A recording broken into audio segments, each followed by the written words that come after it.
You're listening to No Plot, Only Lore, a podcast about games and the tables we play them at. Your DMs tonight and every night are Josh and Chris.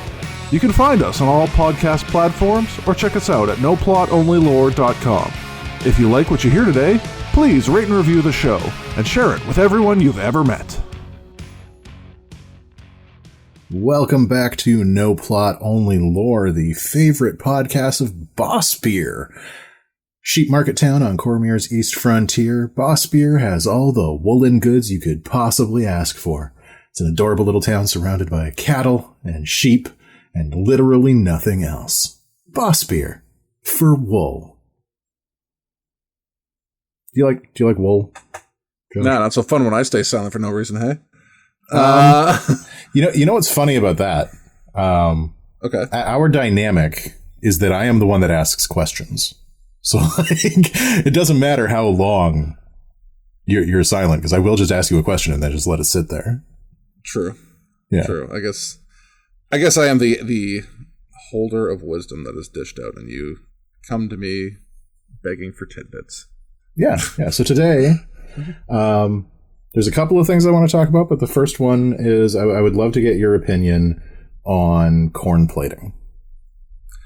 Okay, so you texted me that we were, you're going to be a little bit behind on recording, Yep. And then I was like, okay, great, what are we talking about? And your two options were the second topic, and then you said cornplating, and I swore that was an autocorrect. Because there's no way cornplating was your actual answer, right? It super was, though. So okay, cornplating. Well, I don't know what cornplating is. I've never heard of it. So please enlighten me. Have you seen the movie Encanto? Yes. Did you like the movie Encanto? No. How deep into the lore of Encanto did you get? Zero. Well, there's no lore. There's just the movie. You watch the movie, and then that's right. That's it. So Encanto, for a hot minute, took over Tumblr. Of course it did. Of course it did. And for a little while, it was all animation discourse, and there were huge threads about it on Twitter and all that shit. Of course. And it was starting to run its course. So you would have these huge diatribes, these crazy critical breakdowns about the cultural importance of various pieces of the movie and parts of the plot that resonated with people and all of this stuff that was going on. And as usually happens with a new piece of media, you eventually run out of shit to talk about. Okay, yeah. And so at one point, somebody posted a picture of two of the characters from Encanto, and they're preparing for dinner, and one of them is holding a plate of corn. And the caption on this was, "Oh my God, I just realized that she is holding corn in this scene." Why does that matter? Fucking exactly. So, okay. So cornplating is this idea that you have run out of things to talk about with a piece of critical media. You're just kind of grasping at straws. You're picking at literally anything. And so now you're starting to make connections with stuff that doesn't actually matter, right? It's not symbolic. There's nothing happening here. It's just a person holding a plate of corn. Visit. That's the meme, right? Okay. And so that has started to translate into something that we see in larger media criticism, which is the same kind of mentality that happens as a piece of media or a type of media has been dissected to bits. Okay, so if I'm understanding this correctly, cornplating is just when you find literally anything to talk about within a piece of media because you just want to talk about the media, not because there's actually something there to talk about. That's part of it, and I think it's also just the deep-seated desire to find meaning where there is none. Like, she's just holding a plate of corn, guys. Yeah, it's just dinner. It doesn't mean anything. Yeah, like she's got a funny look on her face. She's holding dinner. Her sister is beside her. That's the image. All you have done is accurately describe the image. Right. And so the reason that I kind of wanted to talk about this is because I feel like that is a thing that I am sometimes guilty of. I see. Okay. So to counter that, I've been arguing for a long time that basically all literary discourse is cornplating. Okay. Hot take incoming. Let's hear it. So basically since high school, when we had to start dissecting more like of Shakespeare's works and stuff like that, I have been of the opinion that most of the discourse around like symbolism and meanings and blah, blah, blah, blah is just tacked on after the fact by people trying to justify their jobs. And the subtext and themes that they talk about more often than not are not intentional. They've been applied by critics to the piece of work that was not thinking that deeply about it when they created it. Right. In particular with Shakespeare, a lot of his, if you look into his work, a lot of it was based on some other works that had come previously, almost whole cloth cribbed from some of them. I don't remember the names of the ones in particular, but he was a man who was making media for the masses. Right. And in a lot of cases, what he was making was not that far above like borderline jackass content, because that's what that era wanted from their entertainment. And he just happened to find someone who had written better written better plays and stole from them, and then just reworded it, because, I'm not going to say he's not a good writer. Clearly from like his sonnets and stuff, he's actually a decent poet. But I have a feeling that he was just sort of like giving it the, in a way, the like Quentin Tarantino treatment, where he just like adds really verbose dialogue for like no good reason, just to like hear himself talk.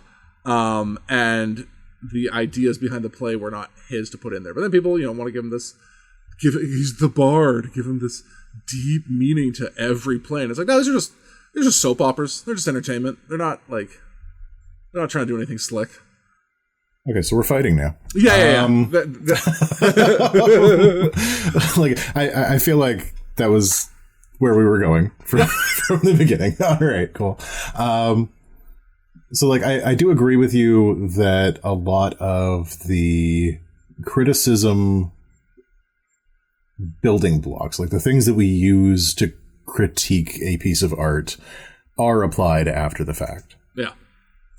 That does not negate the fact that those things exist, right? Like, just because I didn't intend for there to be symbolism doesn't mean that symbolism can't be found. And that's exactly my argument, is that if you didn't intend the symbolism, it's not symbolism. All right. So you and I have to have like a long talk about Death of the Author. I don't know if this is necessarily the platform for that, but we've touched on it a little bit in the past, and I am I'm a denier of the death of the author. You're a firm believer that the author lives. 100%. I will resurrect the author if I have to. Oh no, please don't. So many of them are dickbags. I know, that's why that's why it's important. They're dickbags, and the things they're saying come out of a dickbag's mouth, and that's important context. H.P. Lovecraft should really stay dead. Yeah, and his work is trash because he's a dickbag. Okay. Yep. Okay. I'm also the kind of person who wants the whole world to just have more or less like Harry Potter taken away from them because the author turns out to be a shitbag. Yeah, I'm always on like such a weird fence with that one. Yeah. Because like, I understand how important Harry Potter is and was to a large group of people. Mm-hmm. Like, I had a Hufflepuff scarf. I identified with a magical house. Yeah. I was never that invested in it. Yeah. But like just the permeation of our culture that Harry Potter had before J.K. Rowling turned out to be Voldemort. Yeah. Harry Potter is semi-autobiographical. we never realized. Why does nobody get that Harry's the villain? Like, that's just not translating. Yeah, the hero literally kills him in the last book. Yeah. No, just like prior to her becoming a horrible human being. Or remember, though, letting it's us not all becoming. know. She's been a horrible human being the whole time. Okay, just letting us know, like mask off or whatever. It was incredibly important to a lot of my trans friends. Right? It was incredibly important to a lot of my LGBTQ friends. Because there's a werewolf? No, just because like there are themes in the books about like self-reliance and self-identity and becoming your own person and fighting against authority and standing up against evil, even when the evil is power. Yeah. Right. Like there's a lot of those themes in there that resonated with people that I care about. And then J.K. Rowling decided that it was really important that everybody know that she's wrong and bad. Well, I can't believe you, in reading through that series, you never picked up on the strong through line of biological essentialism. Except that, like, part of the biological essentialism was that it was wrong. the people who were calling other people mudbloods were the assholes. From your point of view. Yeah, like that's... Yeah. Remember, we've been misinterpreting this story the whole time. Yeah, no, that's clear. Are you familiar with Chuck Tingle? I am vaguely aware of Chuck Tingle. He has written a series mocking this entire thing that I think is lovely and deserves more attention. Okay. It's called Harriet Porber, I think. And it's Harriet is a trans witch. And that's the book. Like, it's just book. Harry Potter with a trans witch as the main character. Love it. It's like the quality of the writing is middling. Right. But I support it mostly because the ideas are hilarious, and the idea of like writing a parody of that type appeals to me greatly. Sure. Anyway. Besides so that was our brief discussion about cornplating. I think you're wrong. Okay, that's fair. That's fine. I think that there are valid critiques of art that can and should be made, and that delving into the details of why a story works and how that story works is a valuable endeavor. Okay. But there is a point at which that breaks down. Yeah, you would say that, corn boy. Well, and like the reason that I think that I might do that is because like I'm the type of person that reads aesthetic philosophy about games and then tries to apply that in any way to actual play, like environments. It's right. And I don't know if cornplating in role-playing games is quite the same thing, where it's just like you're trying to take the critique and apply it to the gaming experience instead of just like breaking down what is happening or like why a system works. Yeah. But yeah, guilty of doing that. That is the thing I have done. Yeah. It does sound like a thing you do. Also, like now, instead of just saying that I'm pretentious, we can call me a pretentious cornplater. Yeah, that's going on your headstone. I think that might go on the website. Go to www.noplotonlylore.com to see my headstone that says Christopher Hansen. Pretentious Cornplater. Pretentious Cornplater. Let's talk about heroes. Yeah. Okay. So we spent a bunch of time talking about villains and how they're the best thing ever, and heroes are boring and dumb, but actually they're not, because that's why, in theory, you're watching the movie in the first place, or playing the game, or whatever. And guess what? In role-playing games, that's you! So you better not be boring and dumb. All right, podcast over. Good work. Yeah. That's where I'm going to kill this one. You got it, team. Yeah, the whole theme of our podcast is just don't suck, please. Well, like, it can be really hard to make properly heroic characters. Like, I think that there is a general push, or maybe a pull, right? Like, there's a draw to playing a selfish character in a role-playing game. Oh, that's the stereotype, isn't it? Like, I mean, Brennan has that Xanathar Darkblade where it's just like, it's all about me and my cool backstory and all the neat things I can do. Look how awesome my guy is.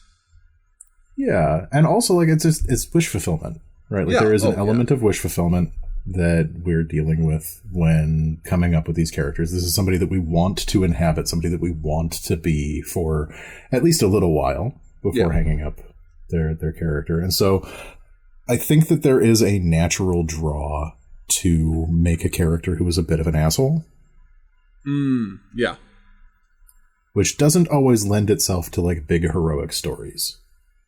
Well, in fact, I feel like it actively fights against it. As much as there can be said for the idea of, like, the hero's journey and stuff, what comes back time and again is that, these heroes need to rely on their friends and their network to, win the day, and not every man is an island. I don't know, Josh. The hero's journey stuff sounds an awful lot like a plot. Yeah, and we are famously anti-plot. Yeah, we don't hold truck with no plot around here. But what the hell? Yeah.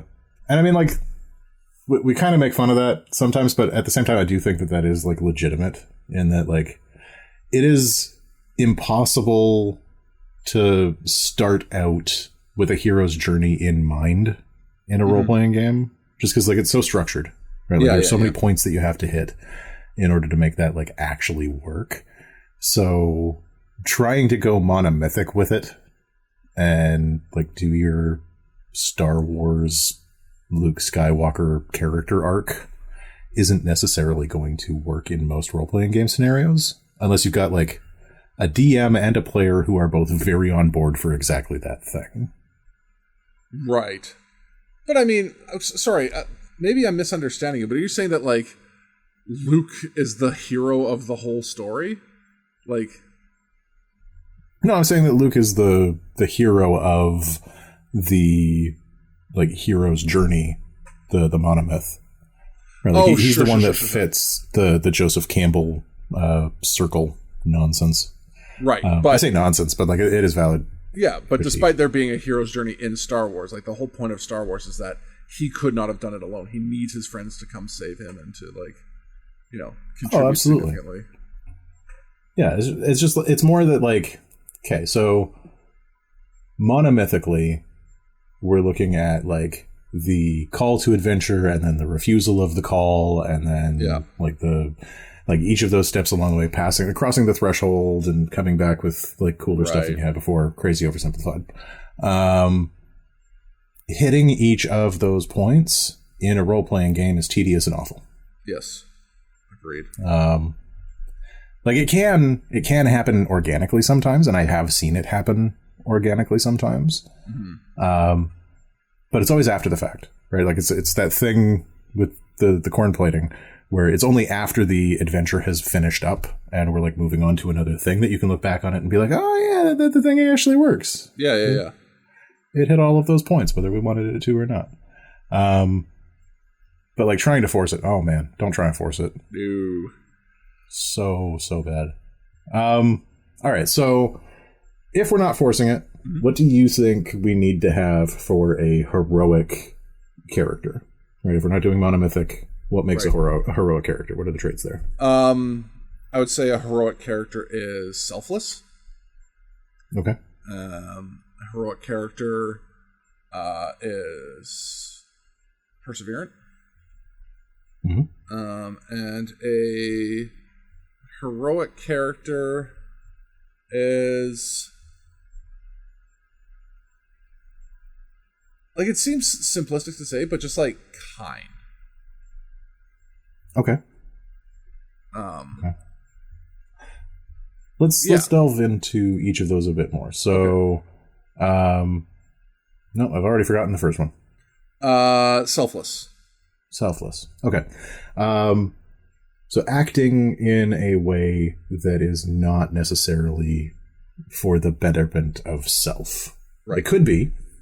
Yeah. It could be for yourself, but like the goal of the thing, the motivation of taking that action is more likely to be helping somebody else. Correct. So if we were looking at creating a role-playing game character who had selfless tendencies, right? Because I don't think that it's viable as a character to be selfless all the time. Like that almost seems like a toxic trait.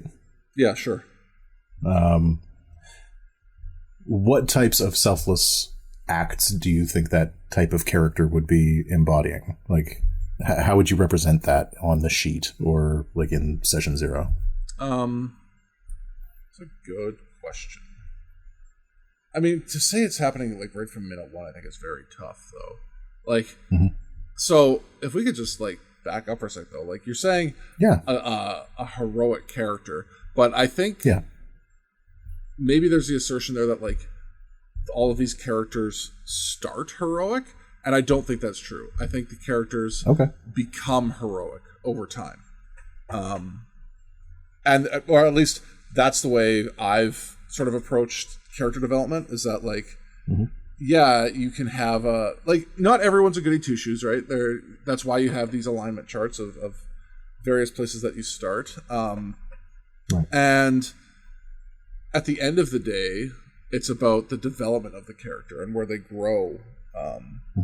And I think heroism or heroic qualities are one of the main areas for growth in any campaign. Yeah, like to say that a character is heroic, definitely I don't think applies right from the start, you know? I think in some ways it can. It can, for sure. But I'm not saying that's not the rule. Right. So like one of my favorite ways to get a character who is already acting selfless is to create responsibilities for that character. Yeah.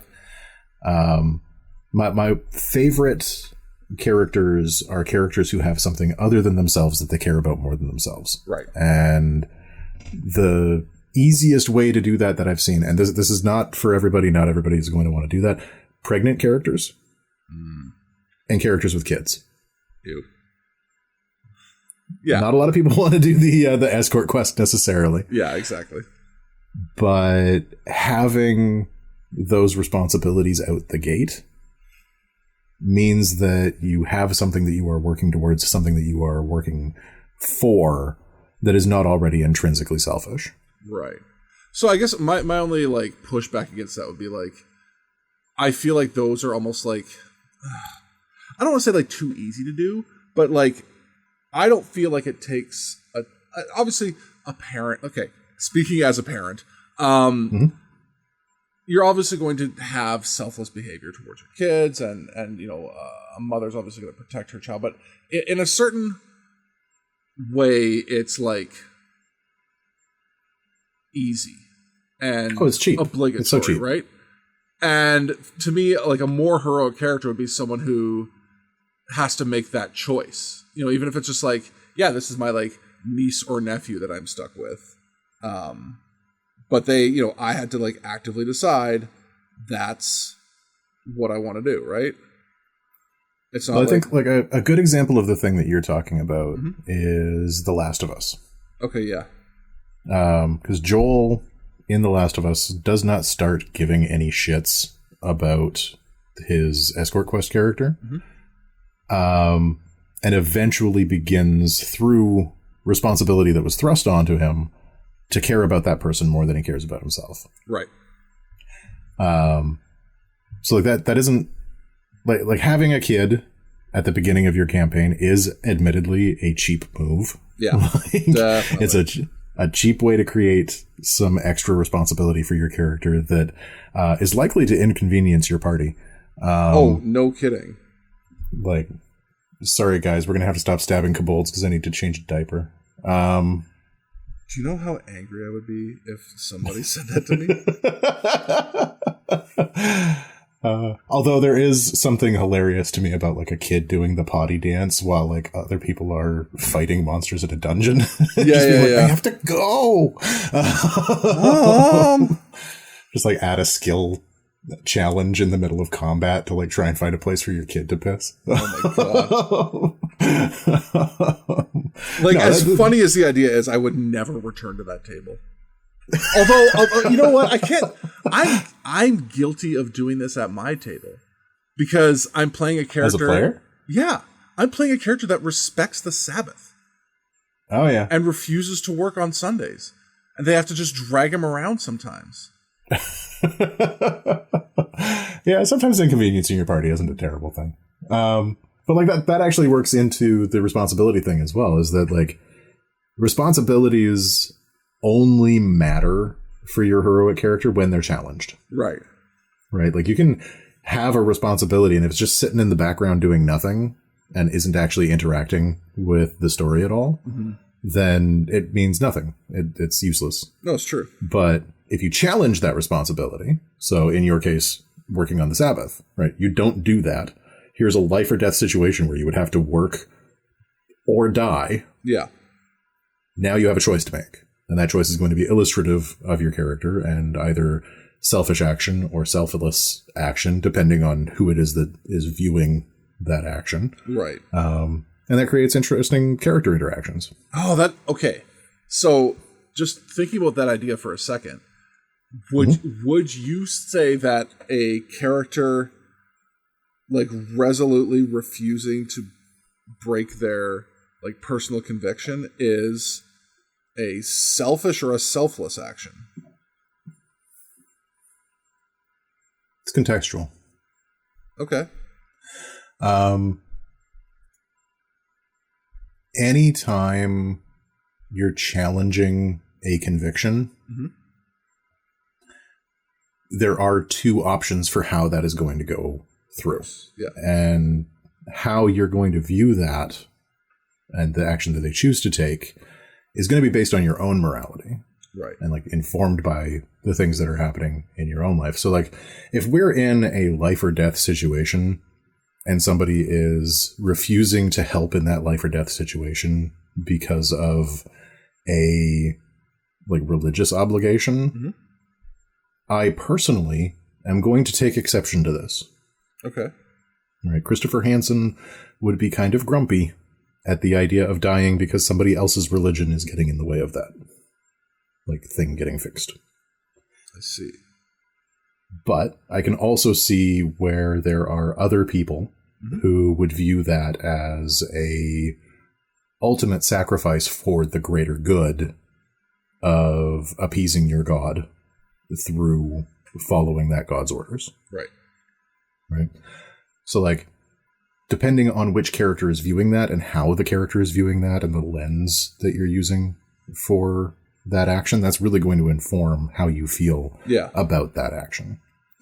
That said, I think that there is a lot of wiggle room in how you deal with those things. Like having a steadfast, resolute morality and then being able to bend that when it's needed can have greater dramatic effect than sticking to your guns. Sure. And often does. Yeah. There was a lecture I was watching about writing comedy, which I realize is ridiculous for me because I'm absolutely not funny. But it was talking about how one of the ways that you can make almost any situation a funny situation is by giving each of your characters what he called a comedic lens. Okay. And it is through this lens that they are viewing every situation. I see. So you have one character that is a occasional rule breaker and petty crime person, petty criminal. You have one person who's a literal cop. Oh, right, yeah. Now they're roommates. Oh, sure. Right, so the cop is looking at everything through the law. It's the odd couple or whatever. Yeah, it's the odd couple. It's you're looking through everything with the lens of law and order. Right. And like making sure that you're sticking to the rules and doing things correctly. And then the other person is looking at the lens of like freedom and how do I get the things that I want? And they're a little bit selfish. And so that's where that conflict happens. Right. And it is generally more satisfying if the cop bends a little bit and finds a way to justify. Right. Than if you just let the cop stay staunch in their beliefs. Sure. Yeah. Because then he's just, yeah, I get what you're saying. He's just like a straight man. He's like, not interesting. I mean, it can be, but then you're going to need to add other character interactions. Right. Right. So, like, there can be a situation where you've got, like, a team of 5 people where in one situation that character is going to bend a little bit for the sake of the story, and in another one, he's just a fucking stone wall. Right.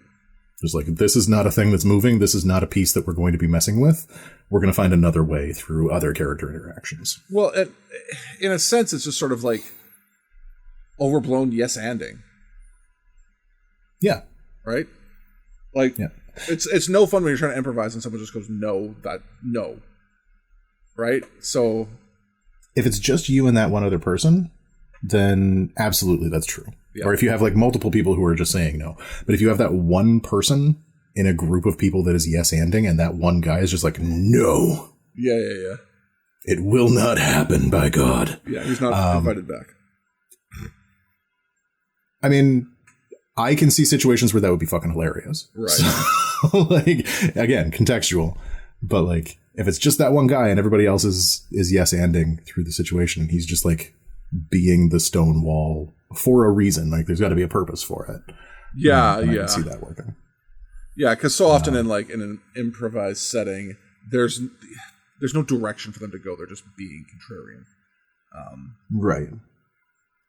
And like that comes down to just like having the chops to be able to like look at a situation and like not just justify it in your head, but like come up with a story reason for why you are going to no and no but. Yeah. Like you have to be able to find a reason for it that is actually going to like add to the scene, and it is very difficult to do that. Yeah. Goals. Oh, sorry. Let's go back to your things. So selfless actions was one, and I talked about some responsibility stuff there. Are there like other ways that you would see those like selfless actions being reflected in character?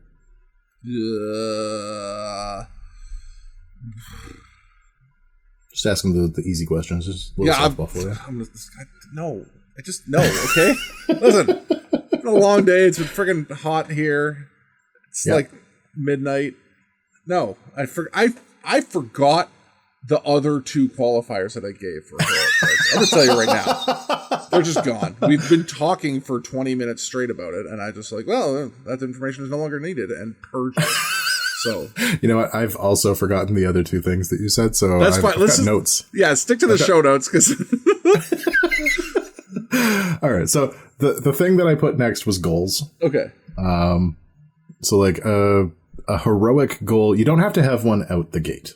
And in fact, it's usually better if you don't. And this kind of goes back to the thing that you were saying about like selfless action and like having heroic qualities doesn't have to be something that happens at the very beginning.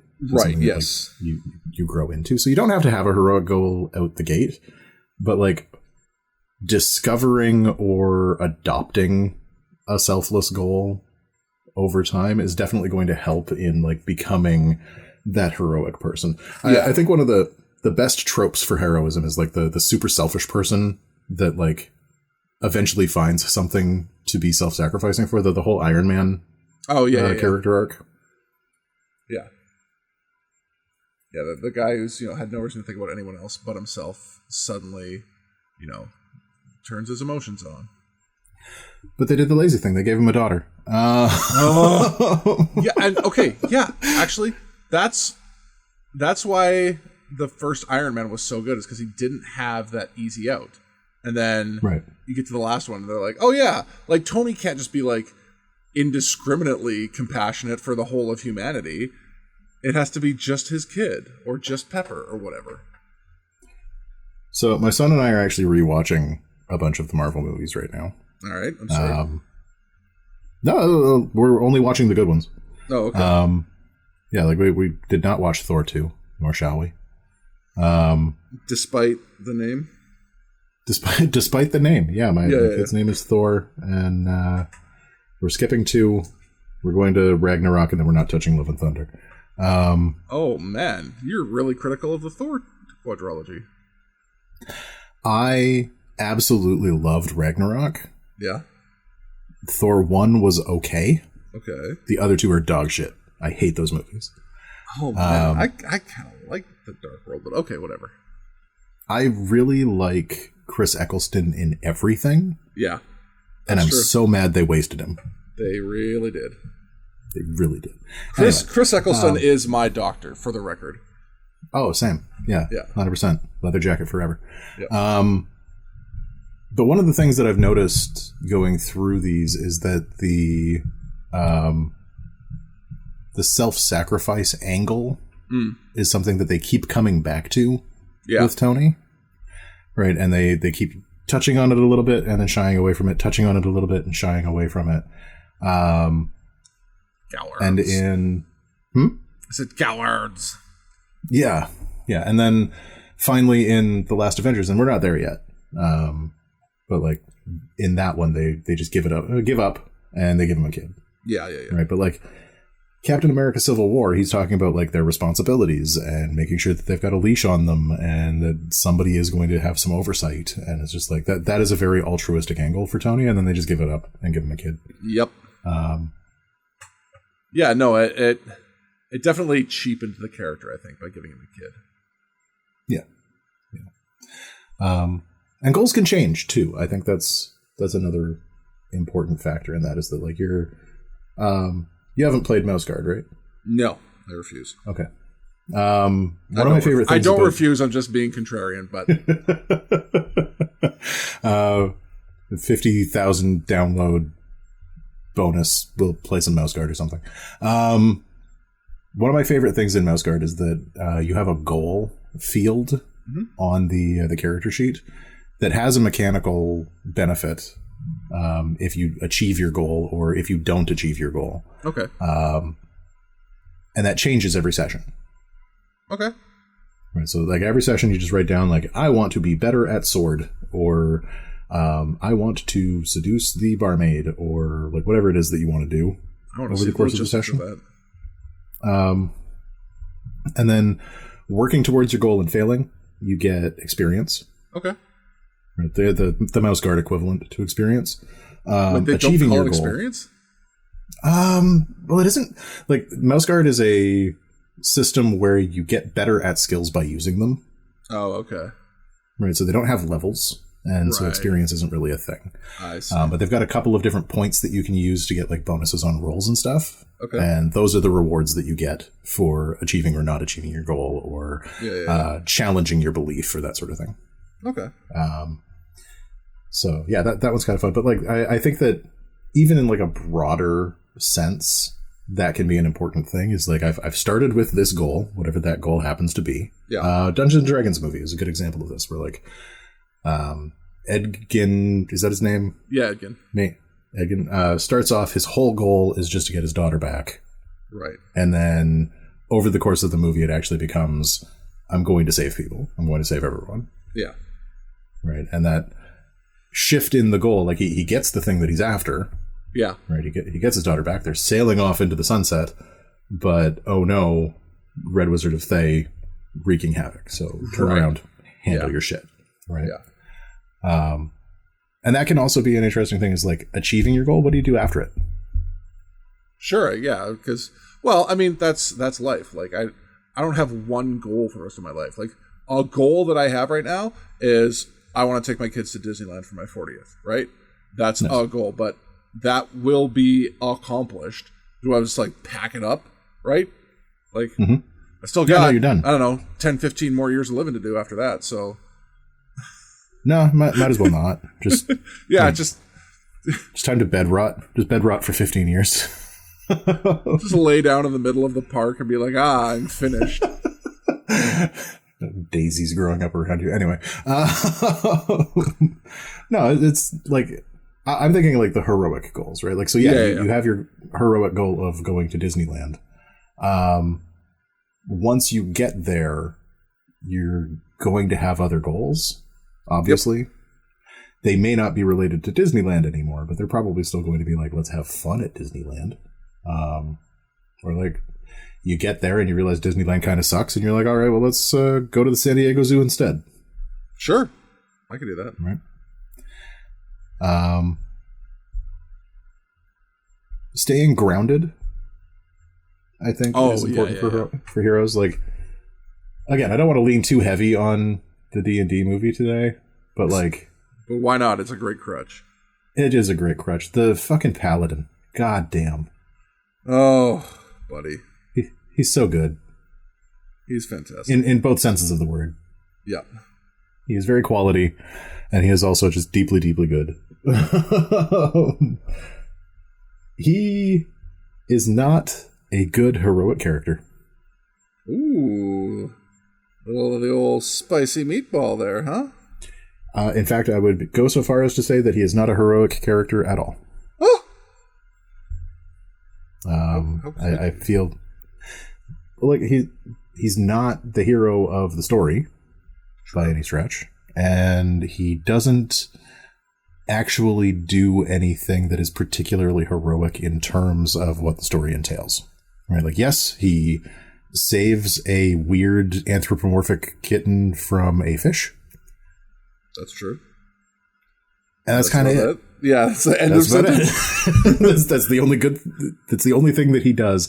Are you familiar with Save the Cat? No. Okay, it's a great book on story writing, particularly screenwriting. Okay. That talks about, like, if you want to establish a character as a hero, have them save the cat first. Sure. Right. So that's get the cat out of the tree. Yeah. It's like have them do something that is selfless and kind right out the gate. Right. Right.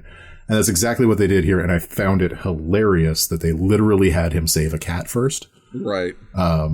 Before they moved on to other things. So, like, that guy, not a hero. But one of the biggest reasons for that is that he isn't at all grounded. Right? Like, there is nothing about this guy that seems like a real person. True. True. And it's hard to relate. Yeah, well, I'm a little more forgiving of him not seeming like a real person when you're talking about a fantasy movie. But sure. But I understand the sentiment behind it. Like, when we're talking about role-playing games, they're all played by people. They're not just, like, observed. You know, they are inhabited. So I can appreciate the need for a little more somewhat grounded characters, as much as I don't want to admit it. Well, I think the thing with that character in particular, and I'm gonna try and think of like another good example. Okay.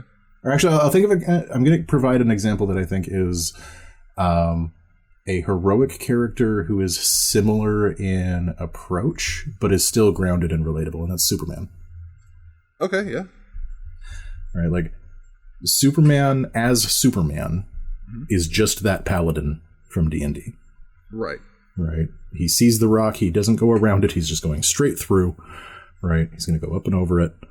Superman, he sees stuff in his way. He punches them until they're not in his way anymore and saves the day.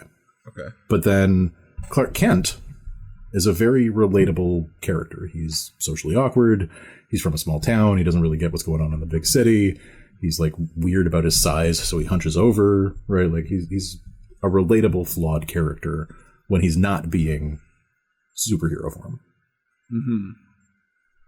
So I think that's important. I think like if you want the other players to like you, that is a good direction to take. I was listening to I think it was a podcast a while ago, and someone was talking about Superman and Clark Kent, the dichotomy between the two, and they pointed out the fact that Clark Kent is actually just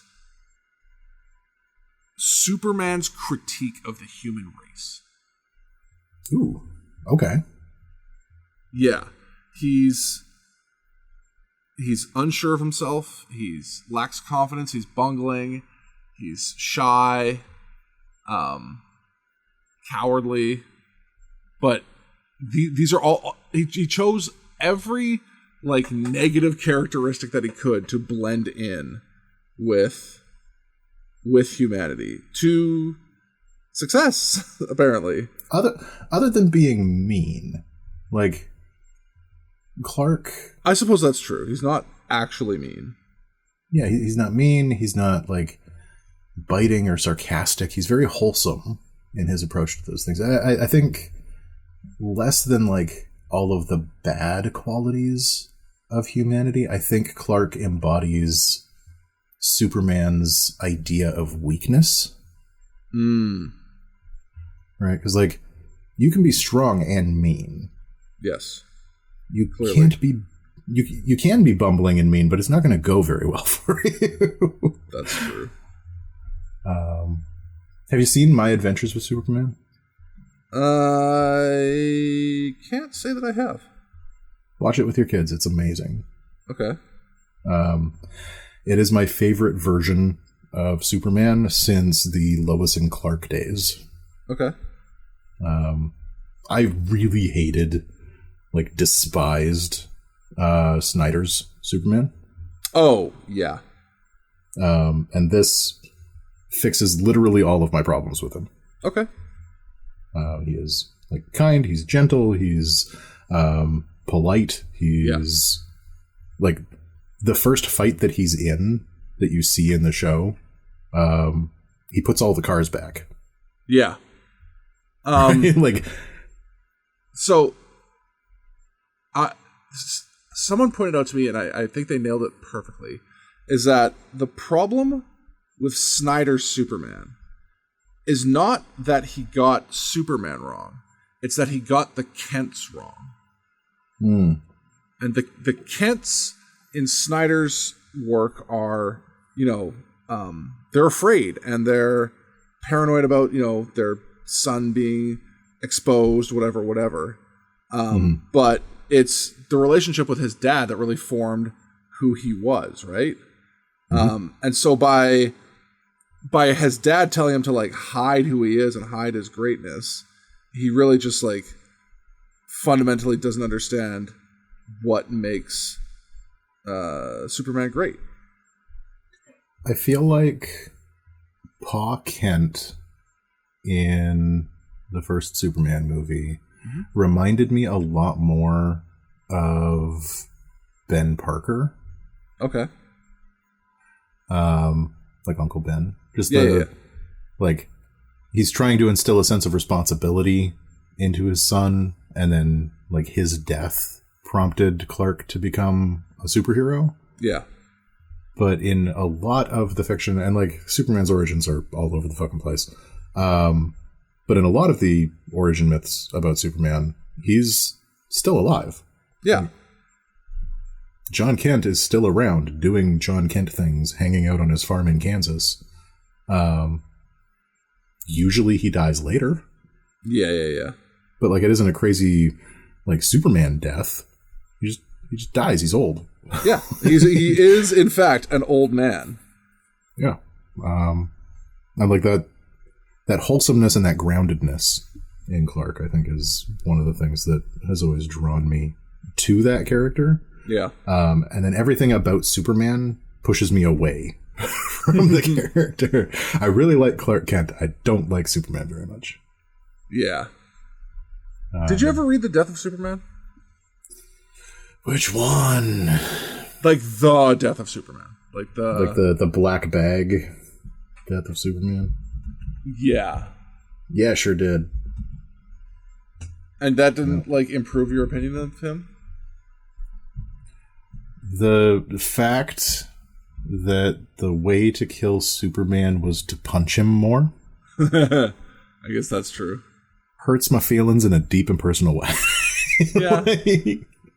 the fact that the best thing that we could think of to destroy the Man of Steel was a man of rocks who got more rocks and then punched good. Yeah. Is just all sorts of wrong. What about was it Red Sun? Oh, Red Sun was neat. Yeah, I think Red Sun was another very good take on Superman. I like a lot of the Elseworlds stuff that they do. One of my favorite characters to root for the bad guys for is Batman. Oh, yeah. And they've done a couple of things where, like, they're doing a book from the Joker's point of view. Yeah. And there was a fantastic book that they did where, like, it was really highlighting how Joker had this, like, unrequited love for Batman. Right. Just like, I look out into the city and I can feel his eyes on me and I like it. Yeah. Right? It was fucking great. And then they did another one for Lex Luthor that I thought was great. Oh, really? Where a lot of the book, he's just being an industrialist. Yeah. Right? And he's got like all of these like high-flying goals and this idea of Superman as a threat to humanity that needs to be controlled. Yeah. Right? He is a person that is capable of just taking over the entire goddamn world if he wants to. Yeah. And then he undermines it by being a capitalist. It's just like something is happening in one of his minds and he's like, don't change production. We're hitting those targets. Oh my God. So like the only part of the thing where he is just like out and out evil is when he's being Elon Musk. I'm trying to remember, there was one that I really liked where Batman wasn't necessarily the hero, but he wasn't. There was like, I know like the Red Hood gang played a big part of it, and he was like an old man, but like. Oh, was that Batman Beyond? No, I don't think it was Beyond. It was like sort of a weirdly post-apocalyptic Gotham too. And at one point he gets like resurrected. Oh, was that like the Aftermath thing where like they did the bombs and then half of Gotham was flooded or something? Oh, God, I wish I could remember. This is the problem with not like actually reading comics all that often and like just having like half-formed ideas in my head of things that were fun. All of my comics knowledge comes from like 13 years ago when I was still at the store reading comics was literally a part of my job. So like, yeah, I would read comics every day just to make sure that I was like kept abreast of what was going on. But like, there were some lines that were hard, man. Oh, I'm sure. Okay. Final one about Superman. All-Star Superman. All right. Yeah. The only thing that I hated about that one was the art.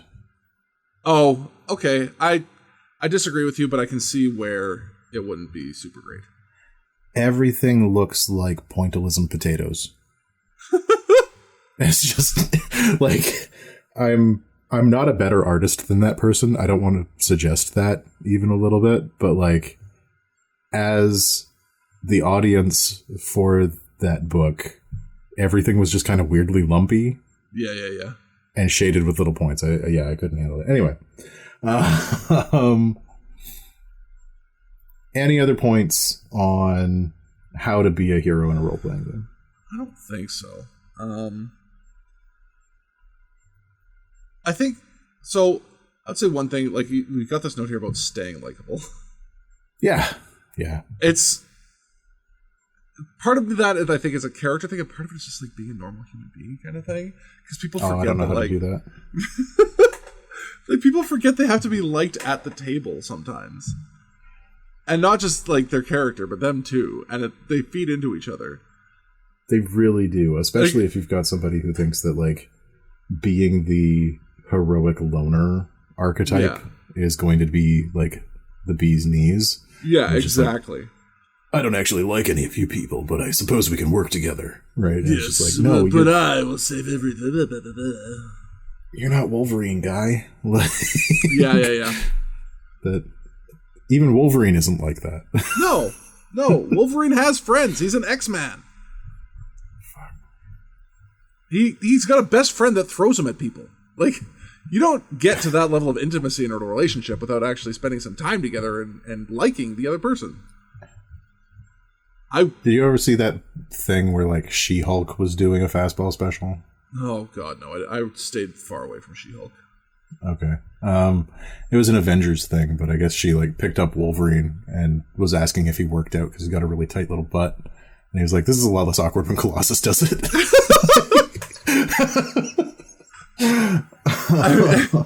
I mean, yeah, I get that. Yeah.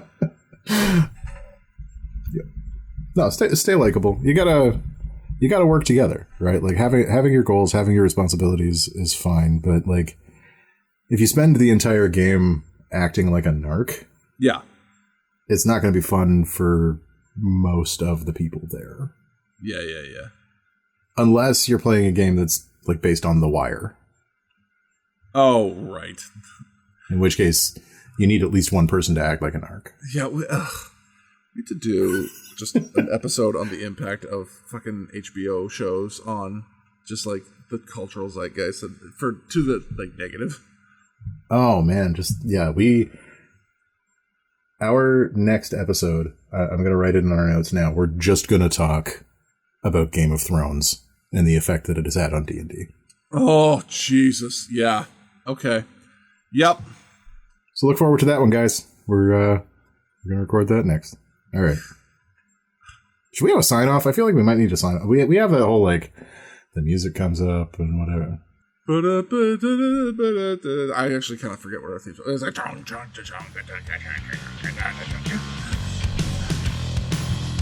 Hey, thanks for making it all the way through this episode of No Plot Only Lore. If you're looking for more, you can always find us at noplotonlylore.com and on all the very best podcast platforms. If you like what you heard today, please share, rate, and review the show to feed my never-ending need for attention and validation.